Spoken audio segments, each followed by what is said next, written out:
നിന്റെ തന്തയും ചത്തു, സഖാവ് VS ചത്തു, ഗാന്ധിയും ചത്തു, നെഹ്റുവും ചത്തു, ഇന്ദിരയും ചത്തു, രാജീവും ചത്തു, കരുണാകരനും ചത്തു, ഹൈബിയുടെ തന്ത ജോർജ് ഈഡനും ചത്തു, നിന്റെ അമ്മയുടെ നായര് ചാണ്ടിയാണേൽ അയാളും ചത്തു.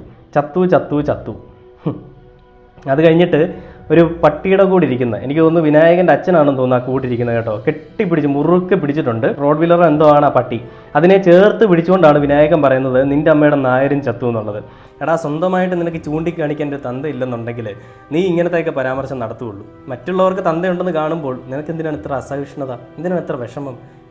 അതുവരെയും ഉമ്മൻചാണ്ടി അല്ലെങ്കിൽ VS അച്യുതാനന്ദൻ എന്ന് പറയുന്ന വ്യക്തിയെ മുദ്രാവാക്യം വിളിച്ചിട്ട് അടുത്ത ദിവസം വീട്ടിൽ പോയിട്ട് അടുത്ത കഞ്ചാവ് കൂന്തമൊക്കെ വലിച്ചു കയറ്റിയിട്ട് പറയുകയാണ് നിന്റെ അമ്മയുടെ നായര് ചാണ്ടിയാണേൽ അയാളും ചത്തു എന്ന്. നിന്റെ അച്ഛൻ ചത്തതുപോലെ, ഞാൻ ആദ്യമേ പറഞ്ഞു, നിന്റെ അച്ഛൻ ചത്തത് പട്ടി ചത്ത പോലെ ഇവിടെ കിടന്ന് ചത്തതായിരിക്കും. ഞാൻ ആരെ അവഹേളിക്കാനോ എനിക്കത് പറയുന്നതിൽ ബുദ്ധിമുട്ടുണ്ട്, ഞാനും പറയാതിരിക്കാൻ പറ്റത്തില്ല.